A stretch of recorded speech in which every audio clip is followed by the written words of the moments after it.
골로새 교회에 금욕주의자들이 있었습니다. 골로새 교회를 어지럽히는 사람들 중에 율법주의자들이 있었고 신비주의자들이 있었습니다. 이미 그건 살펴보았죠. 그런데 한 가지 더 금욕주의자들도 있었습니다. 조그만 교회에 문제 있는 사람들이 왜 그렇게 많았는지 모르겠습니다. 금욕주의자들은 우리가 금욕 생활을 해야 구원받을 수 있다고 주장을 했습니다.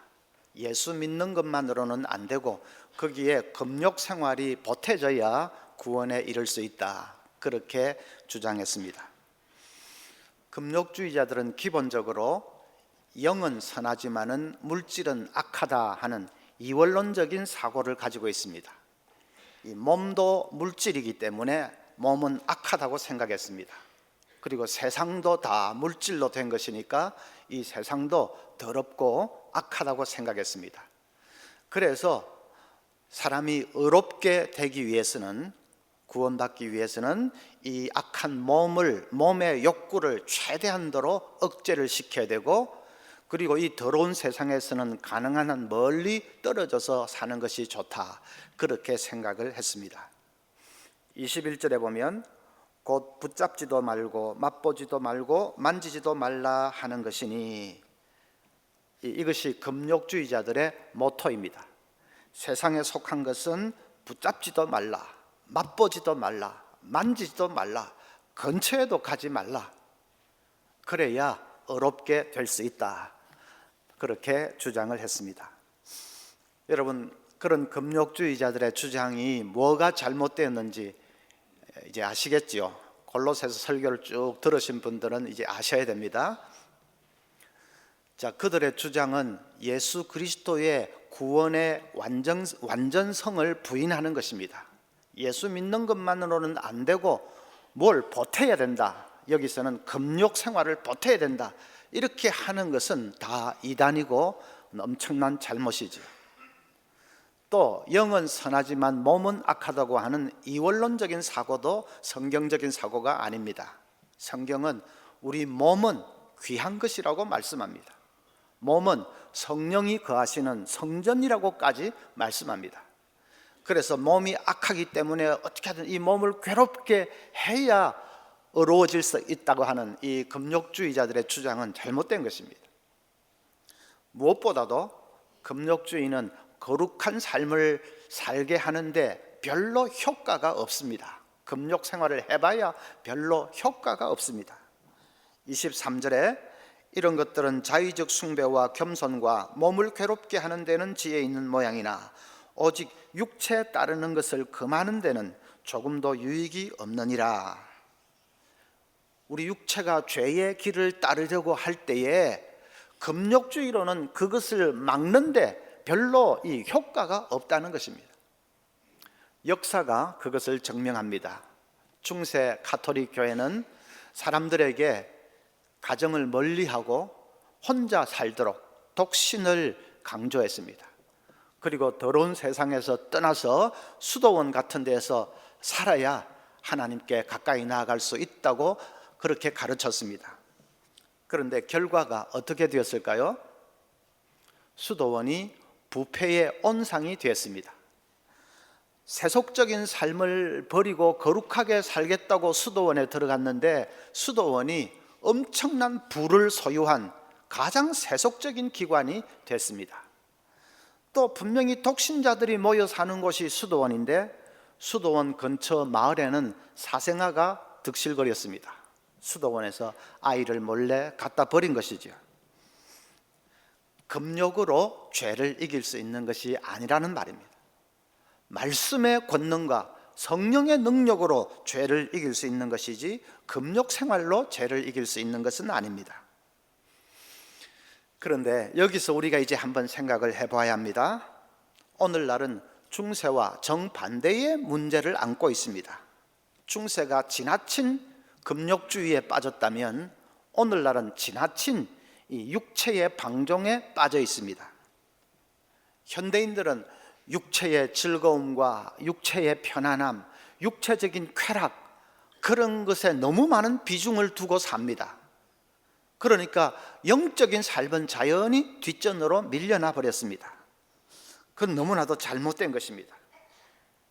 그래서 현대인들에게는 이 육체의 욕구를 절제시키는 훈련이 필요합니다.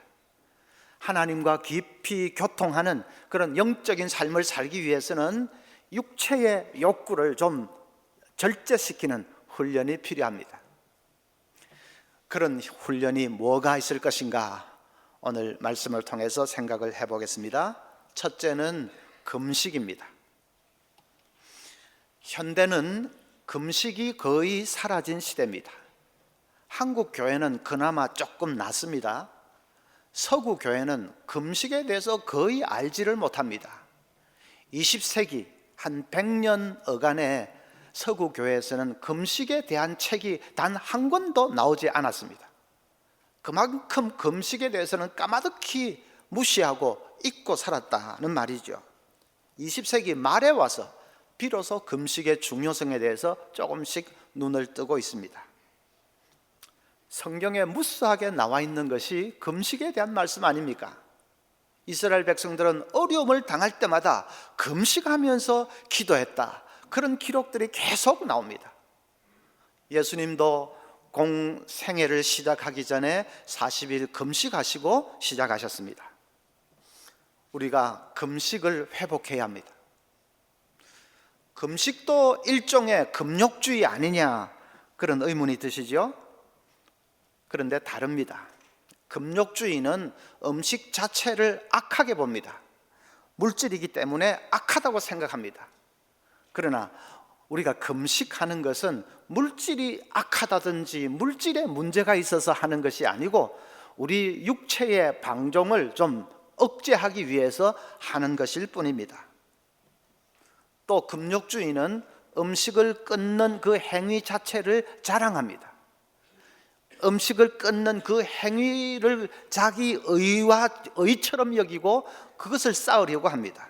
그러나 금식은 하나님과 더 깊이 교통하기 위한 방편으로 하는 것이지 결코 금식하는 행위 자체를 자랑하지 않습니다. 다른 것이죠. 제가 처음 금식한 것은 대학교 4학년 때였습니다. 신학교 입학을 앞두고 한 주간 금식하기로 결심을 하고 무척산 기도원에 올라갔습니다. 그런데 그때는 금식에 대해서 잘 몰라가지고 금식하면 물도 마시면 안 되는 줄 알았습니다. 완전히 그래서 단식을 했습니다. 하루는 겨우겨우 지나갔는데 이틀 되니까 하늘이 노래지면서 죽을 것 같습니다. 그때는 무척산 기도원 방방마다 호롱불을 켰는데 제 방에도 호롱불이 이렇게 하늘거리는데 그 기름마저도 막 홀랑 마시고 싶었습니다. 아침, 점심, 저녁으로 식당에서 식사 시간이 되면 그때는 종을 땡땡 쳤습니다. 종소리가 들리면 그렇게 서러울 수가 없습니다. 나는 왜 달려가서 먹지 못하나? 그렇게 서러울 수가 없었습니다. 사흘하고는 그만 중단해버렸습니다. 완전히 쓰러질 것 같아서 중단했습니다. 그런 상태로 일주일 했으면 진짜로 죽었을지 모르겠습니다. 제가 처음 금식하면서 배운 교훈은 한 가지입니다. 배고프면 서럽다. 그거 하나는 확실하게 배웠습니다.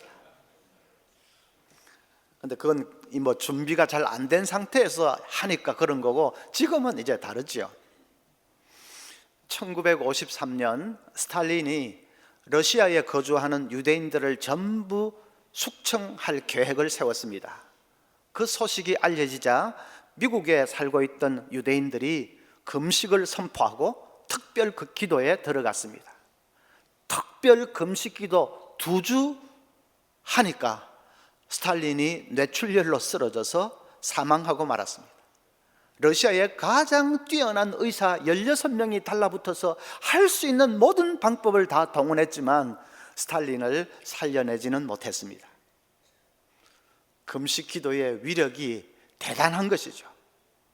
스탈린을 죽여달라고 기도한 것은 아니고 이 유대인 숙청을 막아달라고만 기도했는데 하나님 그렇게 역사하셨습니다. 여러분도 금식 기도의 능력을 체험해 본 분들이 종종 계실 겁니다. 우리가 식음을 전폐하고 기도할 때 간절히 부르짖을 수 있습니다. 하나님께만 집중해서 기도할 수 있습니다. 그렇게 사생결단하고 드리는 기도를 하나님께서 불쌍히 여겨주십니다. 기도 응답을 잘 받을 수 있을 뿐 아니라 이 금식은 우리 영혼에 굉장한 유익이 있습니다. 우리는 평소에 무슨 영적인 문제가 있으면 그걸 먹는 것으로 이렇게 해결을 하려고 합니다. 막 화가 나면 닥치는 대로 먹어서 화를 가라앉히려고 합니다. 미움이 부글부글 끓어오르면 그냥 꽃배기 시켜 먹어가지고 그래서 화를 사귀려고 합니다. 불안이 있을 때도 먹어서 그 불안을 잊어버리려고 하고, 무슨 욕구 불만이 있을 때 그걸 막 먹어가지고 그 불만을 이렇게 좀 가라앉히려고 합니다. 매사에 그런 식으로 먹는 것으로 이렇게 해결을 하려고 하면, 그래서 배가 부르면 그 문제들이 좀 잊혀지게 되는데, 그래도 그것은 문제가 해결된 것이 아니죠. 음식으로 막 배를 불려서 문제를 덮고 지나가는 것에 불과합니다. 그런데 금식하게 되면 그 덮어놓았던 것들이 그대로 다 드러나게 됩니다. 내 속에 있는 분노와 질투와 원망과 불안과 이 모든 것들이 금식을 하게 되면 있는 대로 다 튀어나오게 됩니다. 그동안 음식으로 꾹꾹 눌러놓았던 것이 이제 금식함을 통해서 이 가림막이 없어져 버리니까 내 속에 있는 이 영적인 이런 문제되는 것들이 있는 대로 다 튀어나오게 됩니다. 그래서 금식을 하면 제일 공통점이 회개가 터져 나오는 것입니다. 기도 응답받는 것도 좋지만 회개가 터져 나옵니다. 내 속에 있는 그 모든 문제들, 추한 것들 막 드러나는데, 하나님 제가 이런 자입니다 깨달으면서 가슴을 치며 회개하게 됩니다. 이런 금식을 위해서는 아침 한 끼 금식하는 것보다 하루 온종일 금식하는 것이 좋습니다. 아침 한 끼 해서 사흘 동안 이렇게 하는 것보다는 그냥 하루 온전히 금식하는 것이 좋습니다. 그래서 내 속에 막 이렇게 먹어서 덮어놨던 그 문제들, 영적인 문제들이 다 튀어나오도록 만들어야 합니다. 그래서 회개하고 또 새롭게 변화되고 하는 그것은 우리가 예수님을 닮아가는 과정에 있어서 꼭 필요한 것이죠. 금년에 여러분 몇 차례는 좀 계획을 세우고 금식을 한번 해보시기 바랍니다. 영적으로 큰 유익이 있습니다. 둘째는 독거입니다. 독거는 혼자 거한다는 말이죠. 세상으로부터 물러서서 조용히 혼자만의 시간을 가지는 것입니다. 이 독거가 또 영적으로 아주 유익합니다. 우리는 평소에 수많은 소리들에 둘러싸여서 삽니다. 눈만 뜨면 TV 소리, 전화벨 소리, 이웃들 소리, 뭐 광고 선전 해대는 소리, 수많은 소리들이 들려옵니다.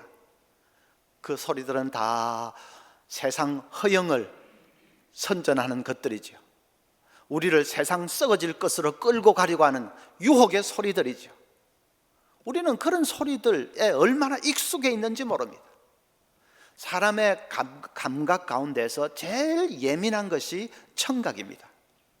그래서 사람이 임종할 때가 되면 시각도 사라지고 후각도 사라지고 촉각도 사라지고 하는데, 청각은 끝까지 남아 있습니다. 숨 넘어가는 순간까지 소리는 들립니다. 그렇게 우리가 소리를 잘 듣는데, 우리 주위에 온통 허영의 소리, 유혹의 소리, 그런 소리들이 가득하니까 그런 소리들에 둘러싸여서 우리는 자신의 진정한 모습을 보지 못하고 있을 때가 많습니다. 쏟고 있을 때가 많습니다. 그래서 의지적으로 그 세상 소리들을 좀 끊어버릴 필요가 있습니다. 독거해야 되는 것이죠. 세상으로부터 좀 물러서서 조용히 혼자만의 시간을 갖는 그것이 꼭 필요합니다. 이렇게 세상 소리 다 차단하고 물러서서 조용히 자신을 돌아보면 자기의 진정한 모습이 보이기 시작합니다. 자신이 얼마나 헉헉대며 살고 있는지가 보입니다. 별 중요하지도 않은 일을 얼싸안고 그게 생명을 걸고 있는 그런 어리석은 모습도 보입니다. 다 가지고 가지도 못할 건데도 끌어안고 살고 있는 바보 같은 모습도 보입니다. 그래서 정신을 차리게 되고 또 회개하게 되고 새롭게 변화되게 되는 그건 영적으로 큰 유익한 것입니다. 그뿐 아니라 독거할 때에 우리는 하나님과의 깊은 교통을 이룰 수 있습니다. 여러분, 세상 소리들이 가득할 때에 그때 하나님과 깊이 교제하기가 어렵지 않습니까?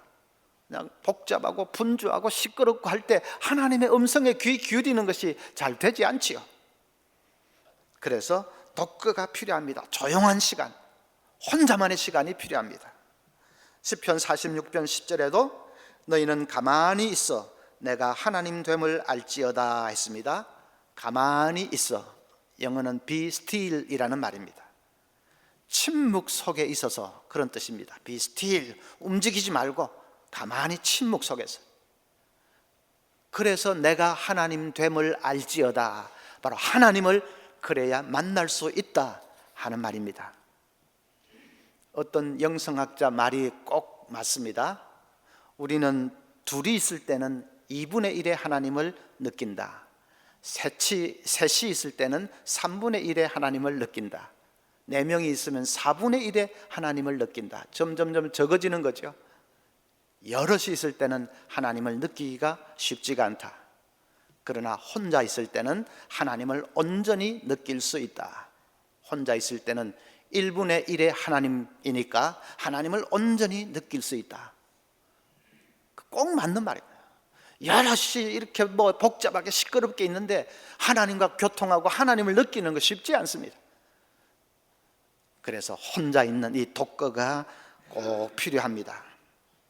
예수님도 유대 광야에서 40일 금식하면서 독거하셨습니다.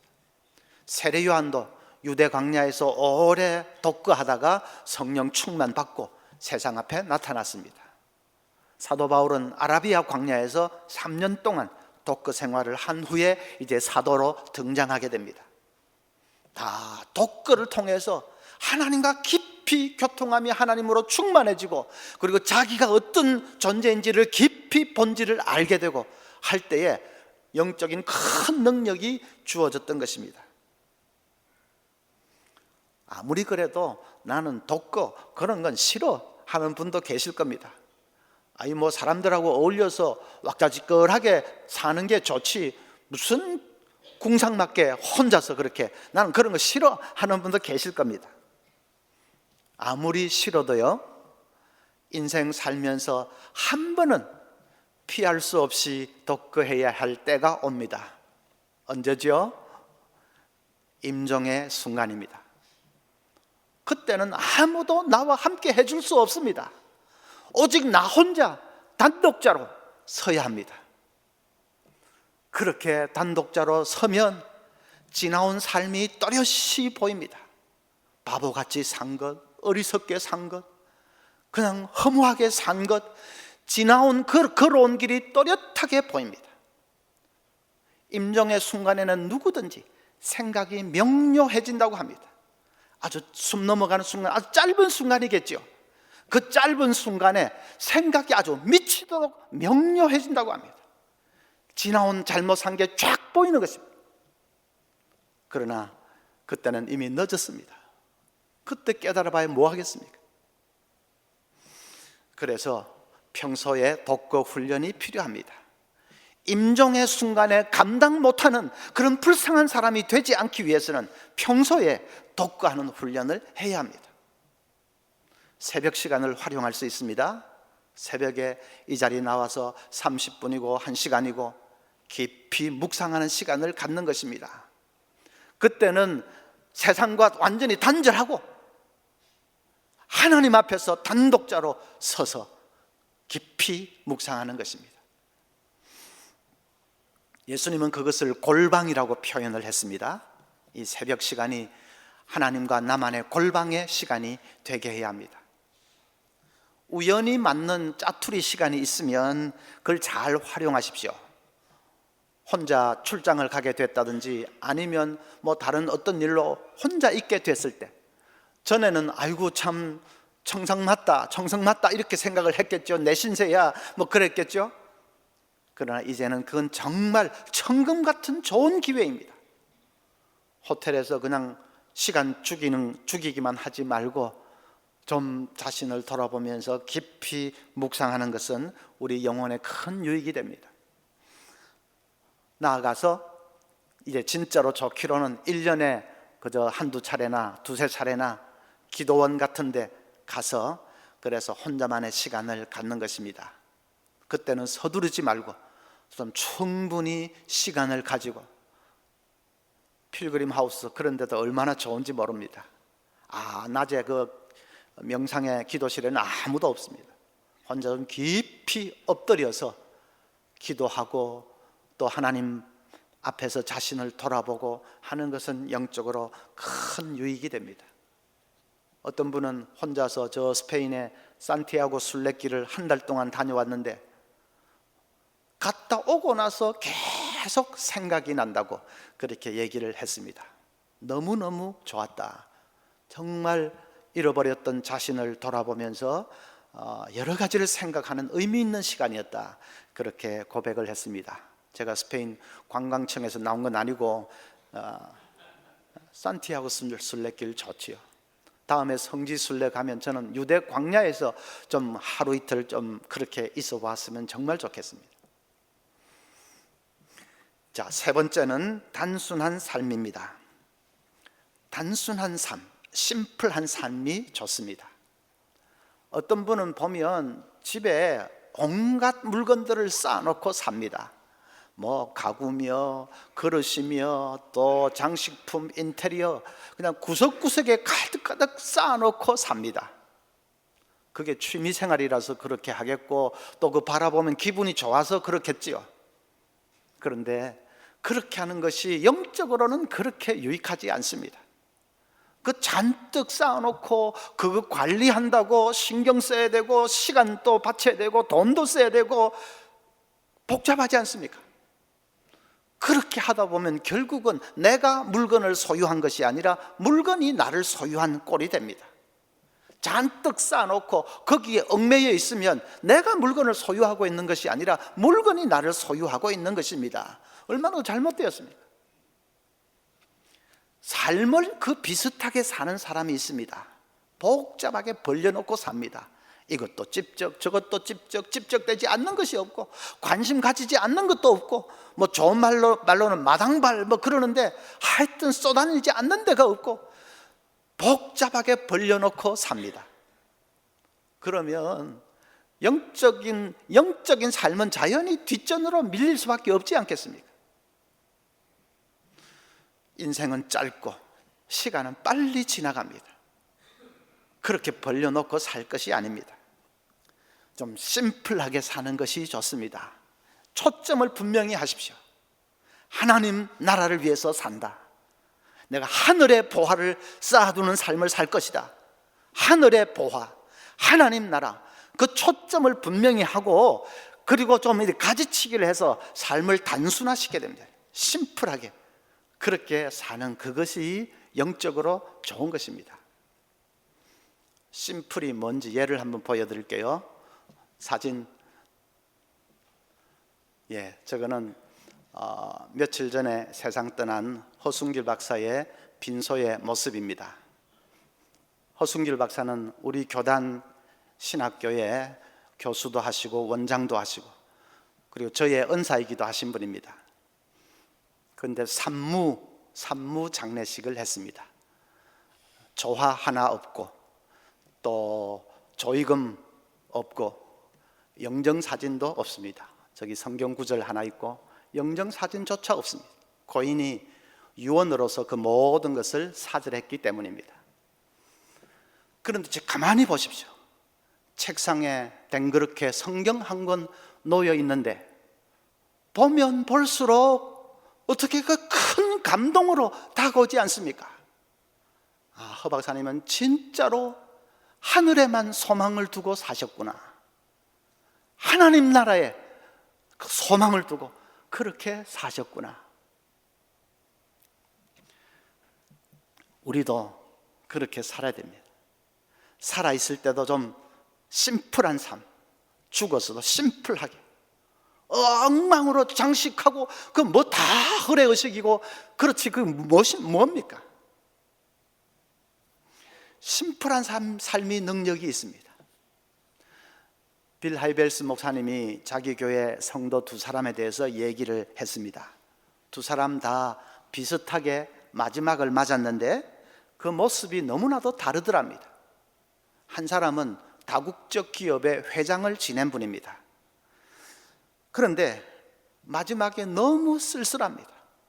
찾아오는 사람이 거의 없습니다. 그 회장이 눈물을 글썽이면서 내가 부자로 만들어준 직원이 수천 명은 될 텐데, 내가 부자로 만들어준 직원이 수천 명은 될 텐데, 그 말만 중얼중얼 하면서 눈물을 글썽입니다. 그런데 그 수천 명 직원이 곱빼기도 비치지도 않습니다. 아무리 회장님이 은퇴한 지 몇 년 지났다고 해도 그래도 그럴 수가 없지요. 근데 직원이 문제가 아니고 가족들, 무슨 친척들, 친구들도 형식적으로 얼굴 한 번 빼끔 내밀고는 그냥 감감무소식입니다. 그런데 그것은 자업자득이었습니다. 그 회장은 너무 복잡하게 벌려놓고 살았습니다. 그냥 다국적 기업이니까 온 세상 쫓아다니면서 현장 찾아다니고, 또 사람들 만나고 뭐 확장하고 또 외교도 하고 하면서 뭐 사업한다고 그냥 정신없이 살았습니다. 가정은 아예 뒷전이었습니다. 사람들을 만나도 비즈니스로 늘 만나는 것이지 무슨 따뜻한 인간관계라는 것은 몰랐습니다. 그러다가 마지막을 맞으니까 아무것도 남는 것이 없는 것입니다. 기업체 그거 통째로 싸들고 뭐 하늘나라 갈 수 있으면 좋겠지만 뭐 그럴 수도 없는 거 아닙니까? 또 한 사람, 그 사람도 사업가입니다. 근데 그는 사업을 하면서도 달랐습니다. 초점이 분명했습니다. 하늘에 보화를 쌓아두리라, 하나님 나라 위에서 살리라. 초점이 분명했습니다. 그 초점을 따라서 삶을 심플하게 살았습니다. 중요한 것은 자기가 영적으로 늘 충만한 삶을 사는 그게 중요하고, 그래 거기에 시간 투자하고 생명을 살리는 그 일에 또 투자하고 하나님 나라 위에서 일하는 그 일에 투자하면서 심플하게 살았습니다. 어느 날 말기암 진단을 받았는데 병원에서 더 이상 할 일이 없다는 것을 알고는 깨끗하게 퇴원하고 집으로 돌아왔습니다. 빌 하이벨스 목사님에게 전화를 걸어서 목사님, 성도님들 몇 사람을 좀 보내주실 수 있습니까? 여기 제 가족하고 친구들이 있습니다. 함께 찬양하는 시간을 가졌으면 좋겠습니다. 목사님이 성도들 몇 사람과 함께 그 집을 신방을 했습니다. 환자 이 침대를 가운데 두고 빙 둘러서서 찬송을 했습니다. 지난 20년 동안에 불렀던 찬송, 은혜로웠던 찬송, 그 찬송들을 한 곡씩 한 곡씩 같이 부르는데 환자도 너무나도 평안한 얼굴로 찬송을 따라 부릅니다. 한 곡 끝날 때마다 감사합니다, 감사합니다. 지난날 은혜 받았던 그 기억이 다시 새록새록 돋아나서 그래서 감사합니다를 연발했습니다. 찬양하는 내내 그 방에 있는 사람 중에 눈물을 흘리지 않는 사람이 한 사람도 없었다고 합니다. 찬양 다 마치고 이제 작별할 시간이 됐습니다. 그 사업가가 목사님, 저는 이제 제가 어디로 가는지 잘 압니다. 저를 이 자리까지 인도해 주셔서 너무나도 감사합니다. 목사하고 마지막으로 뜨겁게 포옹을 하고 이별을 했습니다. 그리고 이틀 만에 세상을 떠났습니다. 꽃 같은 사업가인데 모습이 너무 다르지 않습니까? 여러분, 삶은 심플해야 됩니다. 여러분 어떻게 사시는지 모르겠습니다. 뭐 사업을 하든지 직장 생활을 하든지 뭐 학교에서 가르치든지 뭘 하든지 자신이 알 것입니다. 내가 복잡하게 막 벙벙하게 이렇게 살고 있는지, 아니면 초점을 분명히 하고 그 초점 따라서 적당히 잘 이렇게 조정해서 심플하게 사는지 자신이 아실 것입니다. 심플하게 사셔야 됩니다. 그 삶이 능력이 있습니다. 확장 너무 하려고 하지 말고 축소, 가정에 쌓아놓은 가구, 인테리어 가능한 한 축소하십시오. 이번 바자회 할 때 다 내놓으시고 좀 축소하십시오. 삶도 좀 불필요한 것은 가지치기를 해서 심플하게. 그래서 하나님 부르실 때 우리가 담대하게 설 수 있을 수 있도록 그렇게 해야 되겠습니다. 우리 육체의 욕구를 좀 절제하는 훈련 3가지 말씀드렸습니다. 금식, 그다음에 독거, 단순한 삶. 이 3가지를 올해 한번 실천해 보십시오.